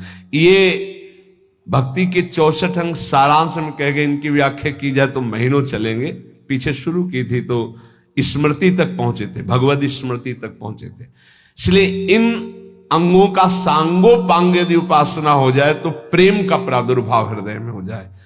अब इन 64 अंगों में बिल्कुल सरल भाषा में जिससे सब अंग आ जाएंगे। गुरु चरणों का आश्रय ले ले और गुरु मंत्र और गुरु नाम जो दिया हुआ है खूब रटे, सब अंग आ जाएंगे अपने आप। दो बात पकड़ लो, गुरु चरणों का दृढ़ आश्रय और गुरु प्रदत्त नाम मंत्र में रति, इसी से सब अंग जागृत हो जाएंगे। आप सुनो पढ़ो, अच्छी बात, ना पढ़ोगे ना सुनोगे तो भी आपके अंदर आ जाएगा, क्योंकि नाम में इतनी सामर्थ्य है कि वो सर्वांग भक्ति प्रकाशित कर देता है। वो सब ज्ञान वैराग्य विवेक सब जागृत कर देता है। इसलिए हमारी सबसे प्रार्थना है, गुरु मुख से मिला हुआ नाम वो बहुत जल्दी आपको लाभ प्रदान करेगा। गुरु चरणों का आश्रय और गुरु मंत्र गुरु नाम का जप, ये भव समुद्र से पार होने के लिए सुदृढ़ उपाय। बहुत सहनशीलता चाहिए। बड़ी वस्तु प्राप्ति के लिए छोटी वस्तु में कहीं राजी ना हो जाए, पहली शर्त। जैसे किसी को 1 अरब रुपया चाहिए, 100 रुपया दिया जाए तो कैसा लगेगा? उसे बुरा लगेगा। क्या होगा इससे? हमारी तो बहुत बड़ी संख्या है, मांग हमारी बहुत बड़ी है। ऐसे ही भगवत प्रेम प्राप्ति के मार्ग के उपासक को ब्रह्म पद, देवराजेंद्र का पद और सम्राट पद, योग की सिद्धियां और मोक्ष पद, ये भी बहुत ऐसे लगता है 100 रुपये के समान। 1 अरब की प्राप्ति वाले को जैसे 100 रुपया, ऐसे ही प्रेम प्राप्ति वाले को ये सब लगता है। इसलिए कह रहे मुझे ये नहीं चाहिए। दिए मानम न गृहणंति, देने पर भी वो नहीं लेते। बिना मत सेवनम जना, बिना मेरी सेवा के वो ये परम पद भी नहीं चाहते, मोक्ष भी नहीं चाहते। इसलिए पहले तो उपासक को ये समझना है कि हमें चाहिए क्या। भोग मिला भोग भोग लिए, जैसी वृत्ति हुई वैसे ही चल दिए, जैसा मन आया वैसे ही क्रीड़ा कर रहे हैं। तुम्हारा लक्ष्य क्या है? प्रेम। इतना महंगा है प्रेम, प्राण दिए यह प्रेम न पइए, ऐसो महंगो आय सखीरी। तुम इतने सस्ते बिक जाते हो। रसेंद्री के भोग जनेन्द्री के भोगों में अपना लक्ष्य भूल जाते हो। तुम प्रेम प्राप्ति कैसे कर पाओगे? जो भूमा सुख का अधिकारी बनना चाहता हो, अल्प सुख का त्यागी होता है। जो अल्प सुख में रमण करने लगता है, भूमा सुख के अधिकार को खो देता है। भूमा सुख परमात्म सुख। जिसकी बुद्धि इतनी प्रवीण है कि हमारा लक्ष्य है प्रेम, तो प्रेम के आगे कुछ नहीं, कुछ नहीं चाहिए, प्रेम चाहिए। वो उपासक बिना किसी हिचक के, बिना किसी भय के, बिना किसी प्रलोभन के वो भगवत प्राप्ति कर लेता है। वो प्रेम प्राप्ति का बस दृढ़ निश्चय चाहिए। फिसलना नहीं है, ये ले लो ये ले लो, नहीं नहीं, मेरा तो लक्ष्य प्रेम है, इससे क्या होगा। पर ऐसा नहीं है। वो प्रेम तो बाद में मिल ही जाएगा, पहले हमें भोग लेते हैं। बस यही त्रुटि जीवन को नष्ट कर देती है। यही कमी हमारी हमको आगे नहीं बढ़ने देती। नहीं, परमार्थ में थोड़ा भी नाम जप करने वाला, थोड़ी भी साधना करने वाला, उसको अनुभूतियां होने लगती हैं। चल चला चल राह में अनुभूतियों का ले सहारा, कौन तेरा साथ देगा व्यर्थ में किसको पुकारा। परमार्थ के पथिक का कोई और साथ नहीं देता, उसकी अनुभूतियां साथ देती है। पर अनुभूतियां हैं नहीं तो धन साथ देगा, व्यक्ति साथ देगा, शरीर साथ देगा, रिश्ते नाते साथ देंगे। ये सब काल के गाल में दबे हुए हैं, ये क्या साथ देंगे। कालातीत पुरुष हमारा साथ दे सकता है, वह भगवान, वह भगवान के प्रेमी जन। इसलिए बहुत सावधानी पूर्वक सत्संग सुने और इस जीवन का चरम लक्ष्य है प्रेम। उस प्रेम को हम प्राप्त करने के लिए कमर कसें। क्या ये संतों के पास नहीं जा सकते? क्या इनका अधिकार भगवत प्राप्ति नहीं? नहीं, इनके मन में भगवत प्राप्ति की कहीं किंचन मात्र लालसा नहीं। पद और प्रतिष्ठा, भोग और ऐश्वर्य, नाम और कीर्ति, बस इतना ही लक्ष्य है। इसलिए प्रेम मार्ग के उपासक को कभी इनका संग नहीं करना चाहिए। हां, कोई महाभागवत और पद पर विराजमान और भगवत भजन में लगा हुआ, भगवत प्राप्ति की लालसा वाला, उसका हृदय से स्वागत करना चाहिए। ऐसा नहीं कि कोई हो ही नहीं सकता। अम्बरीश जी महाराज चक्रवर्ती सम्राट और महाभागवत, बड़े बड़े महाभागवत राजा हुए। दशरथ जी महाराज चक्रवर्ती सम्राट वैसे महाभागवत कि भगवान उनके पुत्र श्री राम के रूप में आए। तो जो भगवान से विमुख है, केवल पद का ही अभिमान रखता है, राजपने का अभिमान रखता है, भोग ऐश्वर्य में घमंड में है, ऐसों का संग कभी भक्त को नहीं करना चाहिए। अभिमानिन ते न्यारे, भूत भविष्य लोक 14 में भये होए हरि प्यारे, 3-300 व्यवहार हमारो, अभिमानिन ते न्यारे। किमनो भूपई, मुझे क्या प्रयोजन है। एक ब्रज के भक्तों के चरित्र में आता है, एक संत की कुटिया पर राजा दर्शन करने के लिए गए तो वो भिक्षा मांगने गए थे। दूर से उन्होंने देखा बड़ा राजा का वैभव, हाथी घोड़ा, सब। लोगों से पूछा है क्या है? बोले राजा दर्शन के लिए। भागे और गांव में गए और कहा हमारी कुटिया में आग लग गई है, जल्दी बचाओ, जल्दी बचाओ। गांव के लोग भागे, वहां गए तो देखा राजा समझ गए। उन्होंने हाथ जोड़ा और कहा महाराज क्षमा चाहते हैं, पर वो महाराज तो भाग गए, ऐसा कहकर वो दर्शन नहीं देंगे, आप चले जाइए यहां से। यदि आप अपना मंगल चाहते हैं तो महात्मा को कष्ट मत दीजिए, वो आपसे मिलना नहीं चाहते, आप चले जाइए यहां से। वो चले गए। किम भूपई, मुझे क्या प्रयोजन है। जो राजपद के अभिमान में है, किसी भी पद में, उससे क्या प्रयोजन है। अगर अभिमानियों का संग होगा तो अभिमान जागृत हो ही जाएगा। अभिमानियों का, पदाभिमानियों का संग होगा तो भगवद आश्रय छूट ही जाएगा पक्का। ले लो हमारा फोन नंबर, मैं तो आपकी आज्ञा पर चलूंगा, आप केवल फोन कर दीजिए, सब ठीक हो जाएगा। मर गया साधक। जीवन में अन्य आश्रय आना अपनी साधना से भ्रष्ट हो जाना है। एक भरोसो, एक बल, एक आस विश्वास, एक राम घनश्याम हित चातक तुलसीदास। एक ही भरोसा, एक से ही आशा, एक से ही विश्वास, एक से ही संबंध हमारा मात्र आराध्य देव, बस। अन्य का कहीं आश्रय हुआ तो उपासक गिर जाएगा, पक्का गिर जाएगा, और गिरते हुए देखा है। श्रीपाद प्रबोधानंद जी महाराज कह रहे, नु देवादि भिरवा, मुझे इन देवताओं से भी क्या प्रयोजन है। श्रीमद् भगवत गीता जी में भगवान कहते हैं, भूतों को पूजने वाले भूतों को प्राप्त होते हैं, देवताओं को पूजने वाले देवताओं को प्राप्त होते हैं। तो देवलोक स्थायी लोक नहीं है, स्वाप्निक है। देवादिभिर्वा स्वप्नैश्वर्योत्फुल्लित। जैसे स्वप्न में आप पहुंच गए, बहुत सुंदर मकान, बहुत सुंदर सुंदरियां, भोग ऐश्वर्य, जब जगे तो कुछ नहीं है। ऐसे स्वप्न का विलास स्वर्ग है, एक अच्छा सुखद स्वप्न, जहां पुण्य खत्म हुए, मृत्यु लोक के विसंति, आग खुला, कुछ नहीं। इसलिए मुझे देवताओं से भी क्या प्रयोजन है। क्या दे देंगे? क्या भगवान की प्राप्ति करा सकते हैं? क्या भगवत प्रेम दे सकते हैं? नहीं दे सकते। इसीलिए कहा गया, बड़े भाग मानुष तन पावा, सुर दुर्लभ सद ग्रंथन गावा। ये देवताओं को भी दुर्लभ है मनुष्य देव, क्योंकि इससे हम भजन करके भगवान को प्राप्त कर सकते हैं, वो नहीं। श्रीपाद कह रहे, शून्यावलंबीर, कुछ आराधना करने वाले ऐसे हैं कि शून्य की उपासना करते हैं। अरे ध्यान ही करना है तो सच्चिदानंद भगवान के नाम रूप का ध्यान करो, समय सार्थक हो जाएगा। किम वैष्णवैर वापी, वैष्णव धाम वैकुंठ से भी हमारा क्या प्रयोजन है। ये तो सखाओं को पसंद नहीं आया।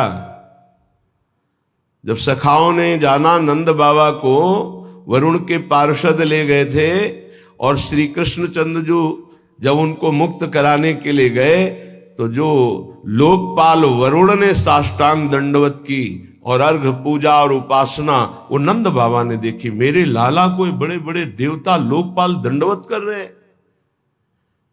और स्तुति जब की तो सुना नंद बाबा ने, तो आके ब्रजवासियों से बताया मेरा लाला तो भगवान है।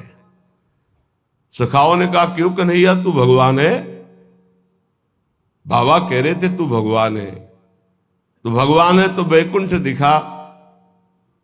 भगवान श्री कृष्णचंद्र जो मुस्कुराए अपने भोले सखाओं की बात सुन, तो ये ब्रह्म हृदय है, स्नान करो इसमें, फिर हम तुम्हें वैकुंठ का दर्शन कराएंगे। जीव ही डुबकी लगाई पहुंच गए वैकुंठ। वहां भगवान की दिव्य चतुर्भुज पार्षद और दूर सिंहासन में इंद्र नीलमणि कांति चतुर्भुज भगवान श्री के सहित विराजमान है, लक्ष्मी जी के सहित विराजमान है। वो कांप गए वैभव देखकर। पार्षदों ने रोक दिया। अरे बोले मुझे ऐसे के पास जाना ही नहीं, मेरा कन्हैया तो सिर्फ मेरा है। और एकदम व्याकुल हुए कहा नहीं चाहिए मुझे वैकुंठ। और डुबकी से बाहर हुए देखा मेरा कन्हैया मुस्कुरा रहा। बोले प्रभु चरणों में गिर गए, कहा कभी वैकुंठ मत भेजना, मुझे ऐसे वैकुंठ में नहीं जाना जहां आपसे इतनी दूरी हो, जहां ऐसा वैभव नहीं। मेरा कन्हैया जिसके साथ हम खेलते हैं। तो ये तो सखा भाव की बात है, फिर ऊपर के भाव में कौन स्वीकार करेगा ऐसे वैभव को? वैकुंठ के भी वैभव को नहीं स्वीकार करना, ना श्रीमत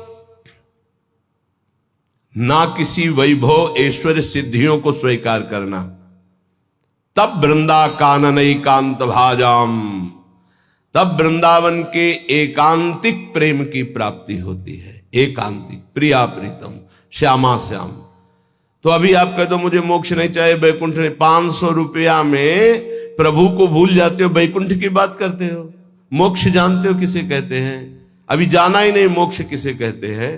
जरा से लौकिक सुख में तो घुटने टेक देते हो, मोक्ष सुख के त्यागी कैसे हो गए? ये जो त्याग की बात है ये उन भजनानंदियों की जिनकी स्थिति में आ चुके हैं।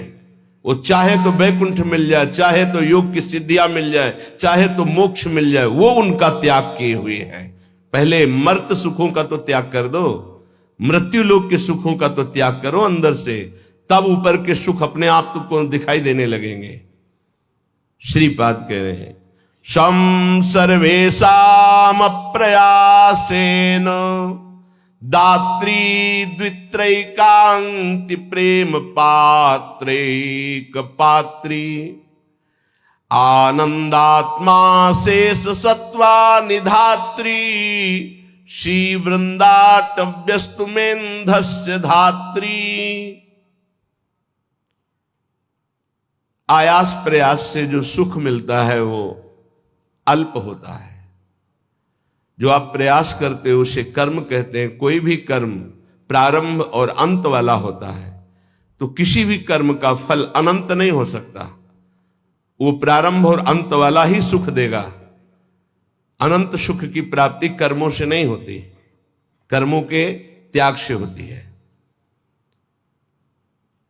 जो अपने साधन का भरोसा नहीं रखता है, इष्ट का भरोसा रखता है और खूब साधन करता है, ये दो बातें समझ में नहीं आएंगी। जब हम अहम से साधना करते हैं तो साधना का सुख भोगते हैं। आज हमने परिक्रमा की, आज हमने ये किया, आज हमने ये किया, वो अहम हर्षित होता है, हर्षित होता है। ये भगवत प्राप्ति नहीं करा पाएगा, क्योंकि जब तक अहंकार है तब तक भगवत प्राप्ति नहीं होती। इसीलिए सर्वेषु साधन वरेश चिरम निराशा। साधन हो रहा है पर मुझे कृपा का भरोसा है लाडली की। ये प्रायः साधक ना समझ पाने के कारण कहते हैं जब कृपा से हो जाएगा तो साधन करने की जरूरत क्या है, तो असाधन करोगे। तो कृपा प्राप्ति के लिए मन कर्म वचन छाण चतुराई भजत कृपा करिए रघुराई। मन कर्म वचन त्रिशुद्ध सकल मत हम श्री हित हरिवंश उपासी। वृंदावन में विराजमान सहचरियों के मध्य में प्रिया प्रीतम की रात दिन सेवा भजन उपासना परिक्रमा ये सब कर रहे हैं, पर हमें भरोसा लाडली का है, अपने साधन का नहीं है। इस साधन से लाडली मिलेंगी ऐसा नहीं है, नहीं, ये तो सब हो रहा है उनकी कृपा से, पर मुझे भरोसा है मेरी लाडली अपनी कृपा से मुझे मिलेंगी। ये जल्दी समझ में नहीं आता, जब तक अहंकार है समझ में नहीं आएगा, आगे समझ में आ जाएगा। करते रहो, जब कृपा हो जाएगी, अहंकार गलित होगा, तब ऐसा अनुभव होगा। तो दुत्रैकांति, 2 या 3 ऐसे लोग पाए जाते हैं। भाव समझना, कह रहे पूरे विश्व में ये बहुतायत अंगुलियों से नहीं गिने जाते प्रेमी जन, जिनको न राजाओं से मतलब है न देवताओं से मतलब है, वो स्वाप्निक सुख जो स्वर्गलोक आदि के सुख है उनसे मतलब नहीं है, जो मोक्ष से भी मतलब नहीं रखते, जो वैष्णव धाम वैकुंठ से भी मतलब नहीं रखते, वृंदावन की एकांतिक कुंज में बैठे हुए श्यामा श्याम का जस गा रहे हैं, श्यामा श्याम के लिए रुदन कर रहे हैं, जिनका आयास प्रयास से प्राप्त होने वाले सुख की कोई आकांक्षा नहीं है, ऐसे दुत्रैकांति, 2 या 3, सरल भाषा में समझिए, जो कहो हरिवंश रस बिरलो समझन हार, 1 2 जो खोजिए पाई सब संसार। संपूर्ण संसार में 1 2 है।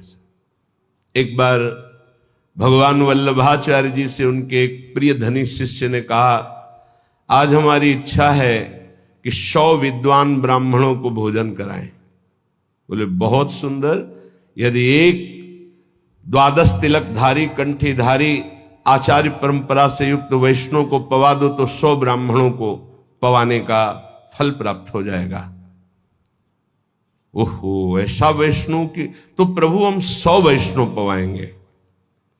तो उनका एक अश्रुपूरित, आंखों से अश्रु बह रहे, शरीर पुलकित है, कंठ गदगद है और नाम में रत है, ऐसे प्रेमी महाभागवत को पवा दो तो 100 वैष्णवों के पवाने का तुम्हें फल प्राप्त होगा। तो बोले भगवान 100 प्रेमियों को पवा देते हैं।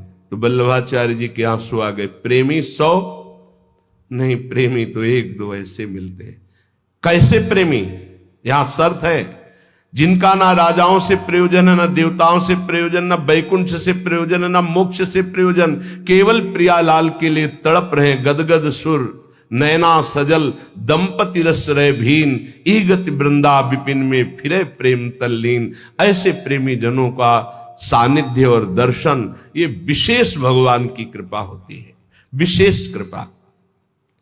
श्रीपाद कह रहे दुखान्येव सुखानि, ये प्रेम प्रेम, विद्य यशो जानी कीर्तिम परा, मन्ये था अधमश्च दुष्परिभवान सम्मानवत् सत्तमयी, दैन्यान्येव महाविभूतिमति सल्लाभान लाभान सदा, पापान्येव च पुण्यमस्ति यदि ते वृंदावनम जीवनम। अगर प्रेम प्राप्ति करना है तो दुखों को गले लगाना सीखो, सच्ची कहते हैं। फिर हृदय की बात कहते हैं, जब सब दुख एक साथ घेरते हैं तभी प्रेम के सहने की सामर्थ्य आती, ध्यान रखना। इस प्रेम को भयानक विपत्ति और रोगों से युक्त करके ही सहा जा सकता है, अन्यथा नहीं। ये सबकी समझ में नहीं आएगा, भयभीत मत होना। इसका समन ही होता भयानक कष्ट में। भयानक कष्ट की स्थिति में ही प्रेम का समन होता है। वो चाहे जैसे स्वस्थ शरीर वाला हो, जहां प्रेम का प्रादुर्भाव होगा, भारी बाहरी विपत्ति और आंतरिक, तभी वो प्रेम का समन होता है, उसका पारा चढ़ता है और भगवान को अधीन कर लेता है। ये लिखा पढ़ी की बात नहीं कह रहे, हृदय की बात कह रहे हैं। वैसे भी भगवान ने युधिष्ठिर जी से कहा, जिस पर मैं परम कृपा करता हूं उसका सर्वनाश कर देता हूं। चाहिए परम कृपा? जिस पर परम कृपा करता हूं सर्वनाश कर देता हूं, यह शब्द है। क्या सर्वनाश करता हूं? धन का अपहरण कर लेता हूं, स्वजनों का अपहरण कर लेता हूं, कोई उससे बात नहीं करेगा, किसी काम का नहीं रह जाएगा। तब उसका सीधा अर्थ भाव मेरे से होता है और फिर मैं उसे निहाल कर देता हूं। हिम्मत हो तो कूदो अखाड़े पे। नारायण अति कठिन है हरि मिलन की बाट, या में पग पीछे धरे प्रथम शीश दे काट। तो आप कहोगे फिर भक्ति करना ही नहीं। यहां चरम सीमा की बात प्रेम की हो रही। श्री कृष्ण का प्रेमी ऐसा वैसा नहीं होता, टिकुली बुंदा वाला नहीं होता, चूड़ी घांगरा वाला नहीं होता, वो परमहंस होता है। इनसे श्री कृष्ण रीझने वाले नहीं। चमड़े की चिकनाहट से अज्ञानी रीझता है, ज्ञानी नहीं, वो तो ज्ञान समुद्र है, सच्चिदानंद। ये जो बहुत बुरी तरह से है, अब वो तो अपने सब दर्शन होते हैं। जब सुबह मंगला में आते तो सब प्रकार के भगवान के दर्शन होते, विराट रूप के, छोटा बड़ा मंझोला रुद्र प्रेमी सब तरह के दर्शन होते। तो उसमें जैसे अब वो जो लाल लाल ऐसे तो बहुत ही बुरा लगता है, ऐसे तो धो के मुंह खड़े हो जाते तो अच्छा लगता। अरे इस शरीर को सजाने से श्री कृष्ण मिलते हैं भैया। बढ़िया रज यमुना किनारे के मुंह में लगा के आते तो दर्शन मात्र से हृदय शीतल हो जाता है, निष्पाप हो जाते हैं ऐसे दर्शन से। जैसे कुछ साधक ऐसे करके ऐसे दर्शन मात्र से निष्पाप हो जाओ, क्योंकि वो रज लगी जो शिव शनकादि की याचना करते हैं। कुछ ऐसे उपासक जिनको कहते हैं कि रज लगाइए मस्तक पर भर कर, तो उनको बेइज्जती लगती है। वो ऐसे पतला और गोरा चिकना शरीर, रख लो इसको, रखे रहना, इसकी दुर्दशा होगी। अभी नहीं मान रहे हो ना? नहीं, बाल तो नहीं मुड़वा सकते, बाल नहीं, एक भी शरीर का कोई अंश तुम्हारा ठीक नहीं बचेगा। आग लगा दी जाएगी इस शरीर में जितना दुलार करते हो। मान ले अभी मान लो तो जान जाओगे तो पा जाओगे, फिर कुछ पाना बाकी नहीं रहेगा। मान लो इस चमड़ी और दमड़ी से जिसने अपनी प्रीति हटा दी वही प्रिया प्रीतम से प्रीति कर पाता है। रुपया, भोग, शरीर, यही बाधक है भगवत प्राप्ति में, यही समझना है। दुखान्य व सुखानि, इस मार्ग का उपासक दुख को सुख मान करके चलता है। ये बहादुरों का मार्ग है। हम तो धन्यवाद देते हैं कि आप ऐसा सत्संग सुन रहे हैं, नहीं तो प्राय इतना दान करो तो ये मिलेगा, इतना करो तो ये मिलेगा, यही सुनने के लिए तैयार है। लेकिन ये आप सुन रहे हैं, हमारे ऊपर बड़ी कृपा कर रहे हैं, क्योंकि आप सुन रहे हैं तो सुनाने का उत्साह बढ़ रहा है। नहीं, इसे सुनने की योग्यता खो दी है। आज हमारी समाज सत्य सुनने की योग्यता खो दी है, क्योंकि अंदर मनमानी आचरण तो कौन सुनेगा इनको। शास्त्र रखे के रखे रह जाते हैं। सुनाने वाला चाहता है आपका मनोरंजन, और आप चाहते हैं अपने मन का मनोरंजन। दोनों के तार मिल गए तो तालियां बजती हैं।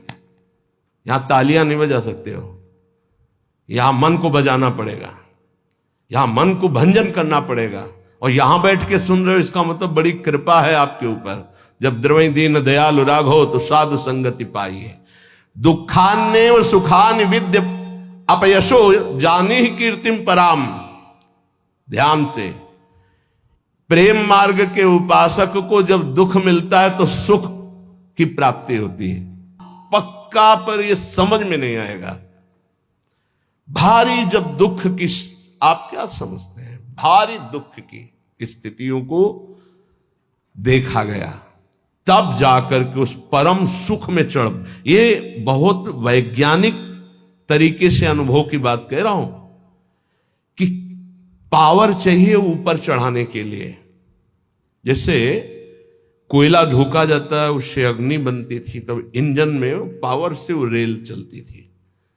बाष्प भाप जो है बटलोई के ढक्कन को उठा दिया, उसके ऊपर उसने 100 ग्राम वजन उसको उठा दिया, फिर आधा किलो वजन रखा, उसको उठा दिया, उसी से उसको लगा कि इससे तो बहुत बड़ा कार्य किया जा सकता है।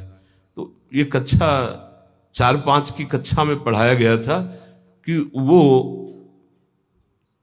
इंजन का निर्माण किया, कोयले की इंजन, उसी से रेल बनी, उसका हमें नाम स्मरण नहीं है, जेम्स वाट, हाँ ऐसे कुछ नाम। तो ऐसे ही आप बिल्कुल बिल्कुल ऐसे ही समझिएगा, जब साधक के जीवन में दुख की भारी चारों तरफ, तो उसकी अध्यात्म शक्ति जागृत होती है, हर भरोसा टूट जाता है, एक भरोसा केवल श्री भगवान का, तो वो पावर से उसके मन की गति परमात्माकार हो जाती है। इसीलिए कुंती जी बहुत सोच समझ के कह रही, मुझे पग पग पर दुख चाहिए, क्योंकि दुख में तुम्हारे सानिध्य का अनुभव होता है। ये हम कृपा मनाते हैं, भगवान की कृपा मनाते हैं कि इसने वो बाजी जितवा दी जो कभी साधना में नहीं जीत सकते थे, कभी नहीं, कभी नहीं। ये खुद निज अनुभव ये कहूं खगेशा, वो भगवान ने जिता दी। इसलिए बड़े बड़े महापुरुषों के चरित्रों को पढ़ के देखो, प्रतिकूलता का जाल बिछ जाता है उनके जीवन में। भगवान ऐसा क्यों करते हैं? अध्यात्म की जितनी ऊंचाई पर चढ़ा हुआ महापुरुष है, उतनी भारी कसौटी कसी गई। संपूर्ण आश्रय भरोसे सबका नाश होकर एक भरोसा केवल प्रभु, वहीं जो दिव्यता होती वो वहीं होती। ये पढ़ने से लिखने से साधन, यह गुण साधन ते नहीं हुई, तुम्हारी कृपा पाव कोई कोई। यदि तुम्हारे जीवन में विपत्ति दुख और संकट घिर जाए तो भगवान को कोसना नहीं, इसलिए बता रहे ये वो स्थिति प्रदान करने के लिए है जो तुम कभी किसी साधना से नहीं प्राप्त कर सकते। असंयम साधक को नष्ट कर देता है, संयम से रहो। आपसे कई बार प्रार्थना की सत्संग में कि यदि आप 2 चपाती पाते हैं तो उसी के अनुसार कितना भी अच्छा भोजन उतने लीजिएगा। आपका भोजन का संयम होना चाहिए, आपके शयन का संयम होना चाहिए, आपके दिनचर्या का पूरा नियमावली होना चाहिए। संयम नियम साधना में चाहे गृहस्थ हो चाहे विरक्त हो, बहुत बड़ा इनका योग है। असंयम नहीं है, कभी मन आया तो 7 बजे जग गए, कभी मन आया 5 बजे जग गए, कभी मन आया 1 बजे जग गए, ऐसा नहीं होना चाहिए। असहिष्णुता, सहनशीलता ना होना साधक के प्रेम प्राप्ति में बाधक लक्षण है। हर बात को सहन कर जाओ। सहनशीलता सहत सहत बाढ़े भगति गृह तन गुरु हित गात। अपवित्रता, कई बार इस पर चर्चा हुई है। आजकल बड़ी अपवित्रता के चांस हैं, जैसे शौचालय और बाथरूम एक ही में सब है, प्रायः ऐसा ही है। कुछ लोग उसी में लघु शंका करते हैं, बैठकर पूरे अपवित्र हो जाते हैं। अगर शौच वाला वो स्पर्श हो जाए तो जितना स्पर्श हो जाए वो कपड़े सब धोने चाहिए। कुछ लोग तो बैठ के ही लघु शंका उसमें करते हैं, बनने को बोले हाथ धो लिए बस हो गए, पूरे अपवित्र हैं। वैष्णव पद्धति उसे स्वीकार नहीं करती।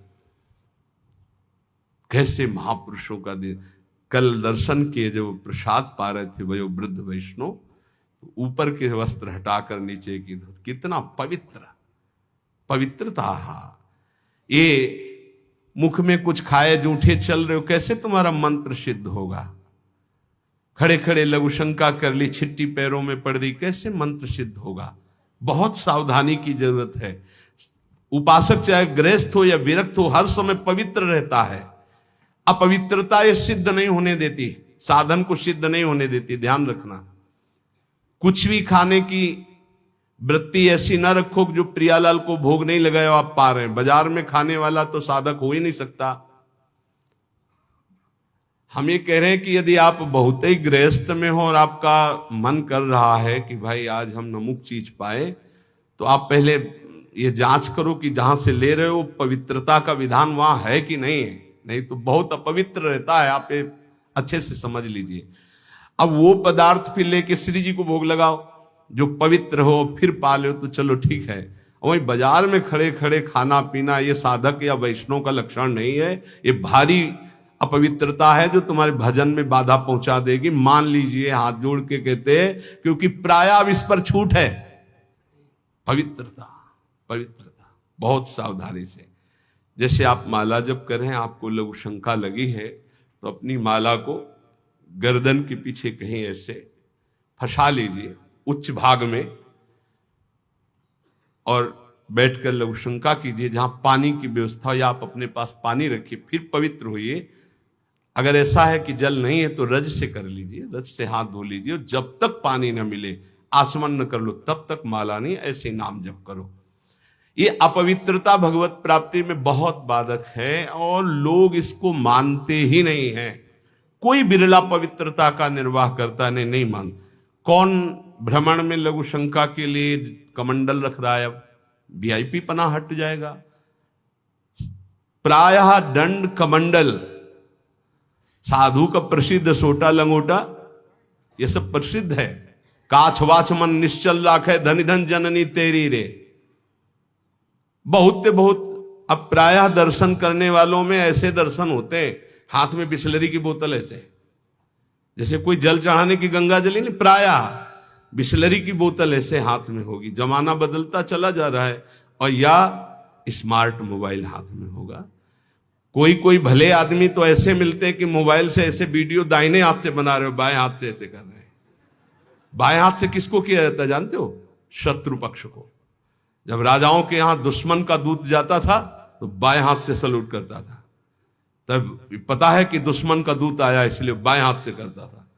तो आजकल नए बच्चे वो जानते हैं नहीं, तो मोबाइल से शूट कर रहे हैं ऐसे, बाएं हाथ से ऐसे कर रहे हैं। ये अपवित्र। भगवान के सामने या भगवत भक्तों के सामने, चलो आपके हाथ खाली नहीं, वीडियो बना रहे हो तो नेत्रों से कर लो, बाएं हाथ से काहे को? दुश्मनी काहे को मोल ले रहे हो? बहुत बड़े के दरबार में हो, बहुत बड़े के पार्षद है, वो हर समय देख रहे हैं। आप क्या समझते हो हम अकेले चलते हैं?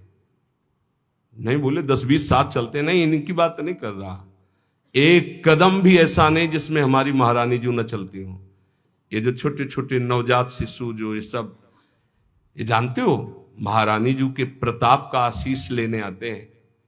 हमारा कुछ नहीं है, हमारे आगे आगे चलती है हमारी महारानी जी। हम उनकी दासी, उनके पीछे चलती है, आगे वो चलती है। ये जो फूल बरसते हैं ना, ये महारानी जी के चरणों में बरसते हैं। ये जो फूलों के पावड़े बिछे होते हैं ना, मेरी स्वामिनी जी के लिए। अगर ये मेरे लिए लगते ना तो कब का बंद करवा देते, आप ये भी समझ लो। मेरी महारानी जी के दर्शन के लिए कोई नाचता है, कोई रोता है, पूरी भीड़ में सैकड़ों रोते हैं, तो हम उनकी आंखों की तरफ देखते हैं कि मेरी प्रिया जी का कृपा प्रसाद इनकी, भले किसी भाव से। मेरी महारानी जी तो बड़ी रिझवार है ना, हाँ बड़ी रिझवार। कितने के अंतिम बन गए, अंतिम बन गए, समय अंतिम बन गए, क्योंकि उनको तो समझ में नहीं आ रहा है ना, वो तो केवल देख रहे हैं बाबा।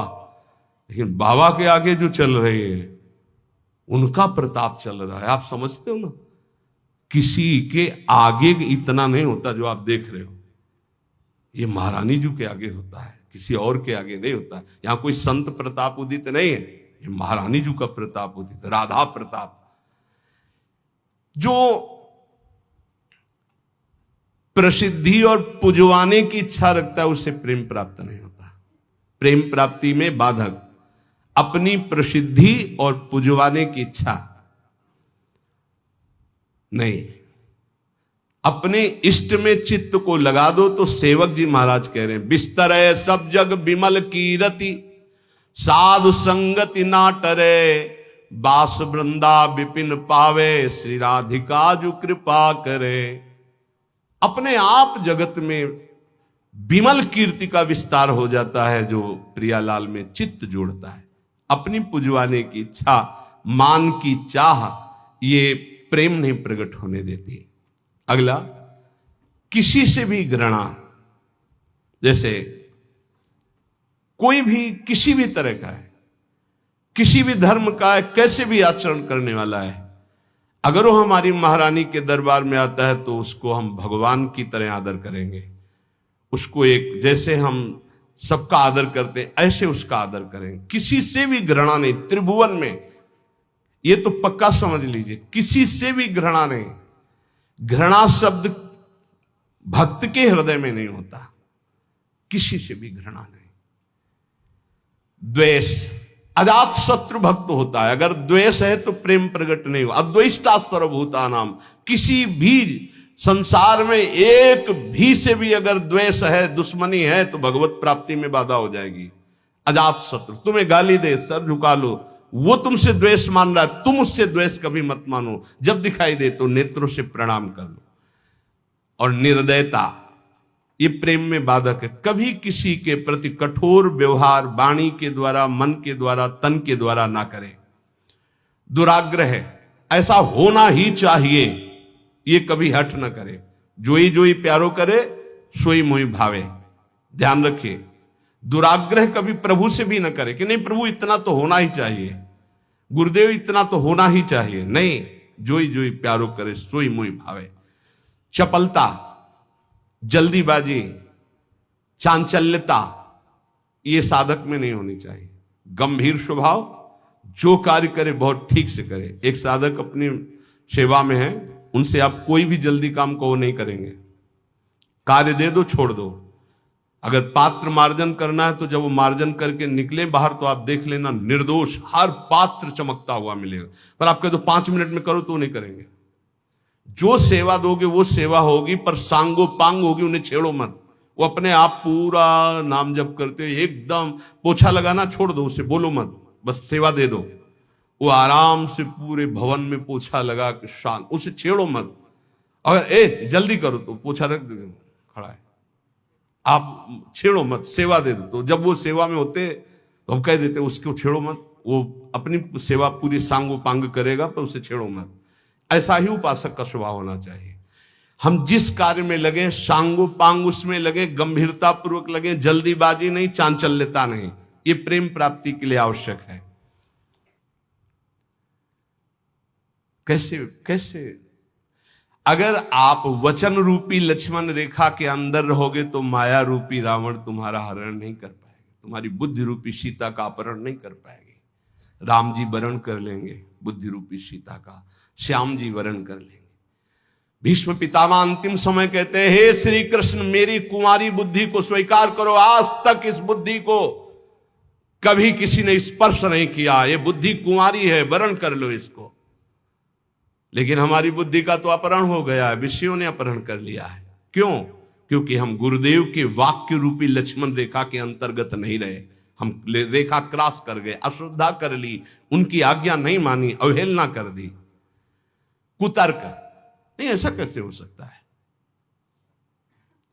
बहुत विचित्र गुरुजनों की वाणी में सामर्थ्य होती है। कभी गुरु की वाणी पर अविश्वास करके कुतर्क नहीं करना चाहिए। अधैर्य, अगर उपासक में धैर्य नहीं है तो प्रेम प्रकाशित होने में बाधा पड़ जाएगी। बड़ी समस्या आ गई है, बड़ी नहीं, धैर्य पूर्वक टिके रहो। अच्छा, ये कभी हमारे हृदय में गुरु प्रताप से नहीं आया कि किसी का आश्रय ले लें या कहीं चले जाएं या कहीं पूर्व जीवन में कोई फोन कर दे या किसी को इशारा कर दे। बस ये था कि अब मरना है और धाम में भगवत चिंतन करते हुए मरना है। धैर्य से कभी विचलित ना हो। अगला है अनिश्चय। ये बहुत साधकों में पाया जाता है। एक दिन गुरुदेव भगवान ने कहा, जब साधक घर से निकलता है तो उसका वैराग्य अग्नि के समान होता है। उसे ज्वाला की तरह रोज बढ़ना चाहिए। उसका वैराग्य शीतल क्यों हो जाता है, ठंडा क्यों हो जाता है? उसका वैराग्य तो प्रतिदिन और तेजस्वी होना चाहिए। उसका कारण है अनिश्चय। सुख सुविधाएं भोग मिले और जीवन बढ़िया कट रहा है। हे, जीवन काटने के लिए नहीं, जीवन मिटाने के लिए हम आए हैं, अस्तित्व मिटाने के लिए आए हैं। हमारा निश्चय है कि प्रिया प्रीतम की प्राप्ति के लिए हर भोग को छोड़ना है और प्रभु को प्राप्त करना है। वैरागी वही है जो समस्त भोगों के बीच में रहता हुआ भी भोग स्वीकार नहीं करता, केवल अपनी दिनचर्या और भगवत प्राप्ति के हेतु जीने के लिए केवल उसको धारण करता है ऐसे बहुत से संत अपने। अभी एक उपासक बच्चा है, पूछा, है तुम्हारी बनियान में रंग लगा है, रंग वाली बनियान क्यों पहने, दूसरी पहन लो ना। जैसे आपकी आज्ञा पर काम चल रहा है ना अभी शरीर के, नहीं बदल, वैसे जैसी आपकी आज्ञा पर काम चल रहा है ना, हाँ ठीक जाओ। अच्छा लगा कि धैर्य से वैराग्य की पुष्टता, काम चल रहा है ना, अच्छा है। अनिश्चय हमारे हृदय में जब होता है तो हमें भोग गिरा देते हैं। हमारा निश्चय क्या था, हम प्रभु की प्राप्ति के लिए जानबूझकर समस्त भोगों का त्याग करते हुए सच्चिदानंद रस में स्थित होंगे, फिर हम क्यों डिग गए। इसका मतलब हमारे निश्चय में कमी थी। अनिश्चय, हमारा निश्चय था कि हम अपमान को सहेंगे, हम निंदा को सहेंगे, हम तिरस्कार को सहेंगे, हर कष्ट सहेंगे, पर हे नाथ आपको प्राप्त करेंगे, आपका भजन करेंगे। कहां गया वो निश्चय। थोड़ी सी कोई अपमान की वृत्ति आई, हम गुस्सा हो गए, थोड़ा सा तिरस्कार हुआ, हम परमार्थ छोड़ दिया, थोड़ा सा कोई भोग आया, हम भजन छोड़ दिया, भोग में राजी हो गए। कहां गया हमारा निश्चय। इसका मतलब अनिश्चय है हमारे हृदय में, लक्ष्य का निश्चय नहीं है। संशय, पता नहीं भगवान में सुख है कि भोगों में सुख है, पता नहीं इस मार्ग से भगवान मिलेंगे कि नहीं मिलेंगे, पता नहीं जिनके सहारे भगवान की प्राप्ति कराएंगे कि नहीं कराएंगे। कई तरह संशयात्मा विनश्यति, वो भ्रष्ट हो जाएगा, गिर जाएगा। असंयम, ये बहुत खास बात है। पर निंदा सुनना, पर निंदा करना, पर चर्चा करना, ये प्रेम में बहुत बाधक है, कई बार चर्चा हो चुकी। और बाहरी वेशभूषा बनावटी नहीं होना चाहिए, इसकी भी चर्चा हुई है कि बढ़िया क्रीचदार कपड़े, कोई बड़े उपाधि युक्त महात्माओं की बात अलग हो, तो गुरुजन है, आचार्य है, लेकिन साधक के लिए बात कह रहे हैं, वेशभूषा बहुत शांत रखनी चाहिए, जो गुरु प्रदत्त वेशभूषा है। और जब तक वस्त्र शरीर धारण करने योग्य की रक्षा कर रहा तब तक बदलना नहीं चाहिए। बहुत परमाणु होते हैं वस्त्रों में, जैसे ऊपरी अचला है, ये तो वर्षों चलेगा, बदलने की जरूरत नहीं। जैसे आपको मिल रहा है तो आप रोक सकते हो, उड़ाया जा रहा है आप औरों को उड़ा दीजिए, मेरे पास है, बहुत कृपा। ये जरूरी नहीं कि सबको उड़ाया जा रहा है तो हम ले रहे हैं। जैसे भेंट है, वस्त्र है, अगर वो सम्मान के लिए आपको दिया जा रहा है, आपको आवश्यक नहीं है, तो आप हाथ जोड़ सकते हो, प्रसाद दे दीजिए, ये नहीं। इससे आपकी भक्ति बढ़ेगी और गुरुजन आप पर प्रसन्न होंगे। ध्यान दीजिएगा, अगर वस्त्र है और आपको उड़ाया जा रहा है तो आप ऐसे रोक दीजिए, हमारे पास दैन्यता हमारे पास है, आगे जरूरत होगी तो हम आपसे याचना कर लेंगे, जितने से काम चल जाए उतना। बनावटी बाहरी वेशभूषा और शास्त्रार्थ, ये प्रेम में बाधक है। वो तो कोई विद्वान करता है, अपने लोग तो है ही नहीं, शास्त्रार्थ करने लायक क्या है। तो शास्त्रार्थ तो विद्वानों का विषय है, पर किसी भी विषय में तर्क वितर्क नहीं करना चाहिए, मौन का आश्रय लेके हट जाना चाहिए। अगला, शरीर के आराम की चाह, यहां जो लिखा है वो ध्यान, शरीर आराम तलब, ये जीवन में नहीं लेना चाहिए। कुशासन में लेटते थे पूरे वृंदावन में, कुशासन कभी नहीं। ये जो पूर्व में जानते हैं, बिजली कटी हुई जीवन था, बिजली नहीं, सीधे प्रकृति का वार्ष हो और हरिशरणम हरिशरणम। और मनोरंजन, बोले 4-5 घंटे तो सत्संग और वाणी पाठ हो गया है, अब वो वाला मोबाइल टच वाला कौन सा कहते हैं, स्मार्टफोन, अब उसमें अब हमको तो सब बातें आती नहीं, सीरियल कहते हैं कि क्या कहते हैं, वो जो देखते हैं, हाँ उसमें करके सीरीज है, सीरीज, हाँ वही।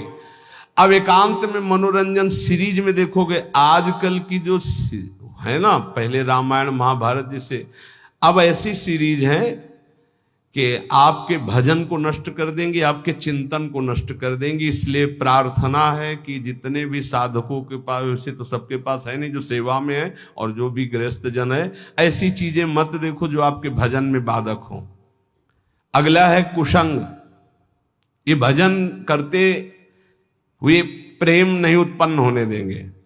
चलो अब थोड़ी देर निकलते हैं चल के, और बातचीत और ऐसे कुसंग ना होने पाए। जाके संग कुमति मति उपजे, करत भजन में भंग, तजोरे मन हरि विमुखन को संग। साधना के प्रतिकूल साहित्य का स्वाध्याय करना, आपकी साधना है प्रेम के प्रतिकूल स्वाध्याय करना, प्रतिकूल सत्संग सुनना। प्रतिकूल भी सत्संग होता है। हाँ, अब हमारा चल रहा है दासो हम का, हमें सुनाया जाए हम ब्रह्मास्मि का, तो प्रतिकूल तो हो ही गया। इष्ट मिले और मन मिले, मिले भजन रस रीति, तहां निसंग कोहे मिलिए, तासो की जय प्रीति। गुरुजनों का तिरस्कार कर देना, ऐसा होता है। कौन बार बार खड़ा होए, इनको तो 10 बार आना है आए। गुरुजन चाहे 100 बार पधारे, 100 बार प्रणाम, 100 बार खड़े हो गए, ये आराधना है। अरे तो बोलते रहते, रोज ही प्रवचन करते हैं, क्या क्या माने। एक ने हमसे कहा कि महाराज जब वैराग्य का प्रवचन करते तो गद्दा वद्दा निकाल के बाहर फेंक देते, और जब आश्रय का प्रवचन करते तो फिर गद्दा अंदर लग जाते। बताओ चले कौन, वैराग्य वाला कि आश्रय वाला? तो तुम हो किसके, आश्रय के कि वैराग्य के? बस यही समझना है। गुरुजनों के वचनों पर अविश्वास, भजन जो संख्या दी गई उसमें लापरवाही। बहुत ज्यादा संख्या नहीं दी थी, एक दिन कहा था सब लोग 11 माला तो कर ही लिया करो। वो ईमानदारी से बताओ बेईमानी कितनी है इसमें। 11 माला मात्र नहीं, अगर कर रहे हो तो ठीक है वैसे तो, पर 11 माला की संख्या कितने लोग पूरा करते हैं अपना देख लेना भैया। जो नियम दिया गया उसमें लापरवाही नहीं होनी चाहिए, बस ये बात देख लो। जो विशेष सेवा में लगे हुए रात दिन, उनको भी युक्ति बताइए कि तुम्हारा कैसे पूरा होगा। लेकिन जिनको समय है उनको 11 माला संख्या तो करनी ही चाहिए, निज मंत्र की, शरणागत मंत्र की। और लक्ष्य के प्रति लोभ ना बढ़ा करके धन के प्रति लोभ आ जाना भगवत प्राप्ति, प्रेम प्राप्ति में बड़ा बाधक है। या साधन करते हुए अहंकार आ जाना, ये भी भगवत, साधन ठीक चल रहा है सब, लेकिन अहंकार आ गया तो भगवत प्रेम नहीं होगा।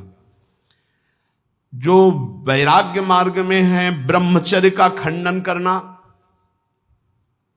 या गृहस्थ में संयम युक्त गृहस्थ धर्म का सेवन ना करना। विपत्ति आ गई तो घबरा करके परिवार वालों की शरण में चले जाना विरक्त के लिए। विपत्ति आ गई तो भगवान का आश्रय छोड़कर किसी धनी मानी की बात शरण में चले जाना। चाहे गृहस्थ हो चाहे विरक्त, भगवान के सिवा अन्य आश्रय नहीं। नरसिंह मेहता, प्रहलाद जी, मीरा जी, बड़े बड़े भक्तों के चरित्र पढ़ो, किसके पास गए? हरिः शरणम, हर विपत्ति नष्ट। हरि स्मृति सर्व विपद विमोक्षणम। बड़ी बड़ी विपत्तियां भगवान के स्मरण से नष्ट। सही औषधि हर विपत्ति नाश करने के लिए भगवत गुणगान, भगवान नाम जप, अलौकिक चमत्कार।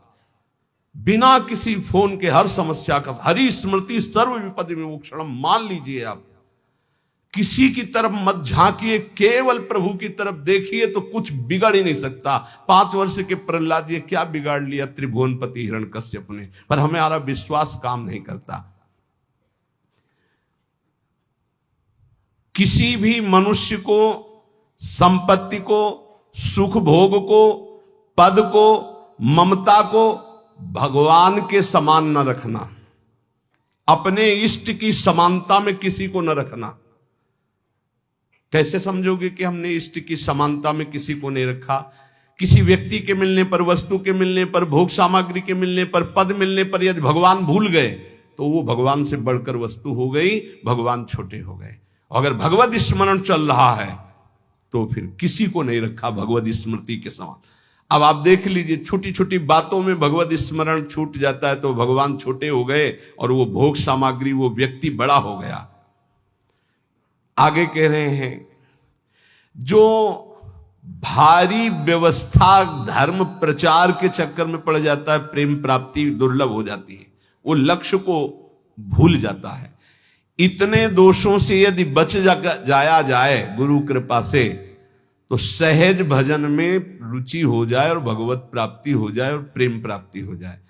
आहार दोष, अस्वस्थता, आलस्य, प्रमाद, पुरुषार्थहीनता, अश्रद्धा, कुतर्क, अधैर्य, अनिश्चय, संशय, असंयम, असहिष्णुता, अपवित्रता, प्रसिद्धि, पुजवाने की इच्छा, मान की चाह, घृणा, द्वेष, निर्दयता, दुराग्रह, चपलता, जल्दीबाजी, परदोष दर्शन, परनिंदा, परचर्चा, बाहरी वेशभूषा सजाना, विवाद, शास्त्रार्थ करना, शरीर के आराम की चाह, विलासिता और दूसरों से सेवा कराने की आदत बनाना, लोक में मनोरंजन करना, कुसंग करना, साधना के प्रतिकूल, साधना के अनावश्यक साहित्यों को पढ़ना, अनावश्यक बातों को सुनना, साधना के प्रतिकूल सत्संग सुनना, भजन में लापरवाही, गुरु के वचनों पर अविश्वास, दूसरे साधन और लक्ष्य के प्रति लोभ और विपत्ति में घबरा जाना, ब्रह्मचर्य का नाश करना, साधना में अभिमान करना, कर्तव्य को भूल जाना, प्रभु के समान किसी को भी मानना नहीं। मतलब ये समझना, हम सबको प्रभु मानते हैं, लेकिन प्रभु के समान का मतलब है कि प्रभु जहां हमारे हृदय में है वहां किसी का स्थान नहीं। अगर वो स्थान दे दिया तो भगवत स्मरण चला जाएगा, उसकी स्मृति आ जाएगी। और विशेष विशेष कारणों से लक्ष्य को भूल जाना, ये भगवत प्राप्ति में बहुत बाधक है। तो उपासक सावधान होकर के निर्दोष स्थिति प्राप्त करने के लिए निरंतर नाम जप करता हुआ गुरु आज्ञा के अनुसार चले तो इसी जन्म में प्रेम और भगवत प्राप्ति प्राप्त हो जाती। शेष चर्चा आगे। श्री राधा वल्लभ लाल की।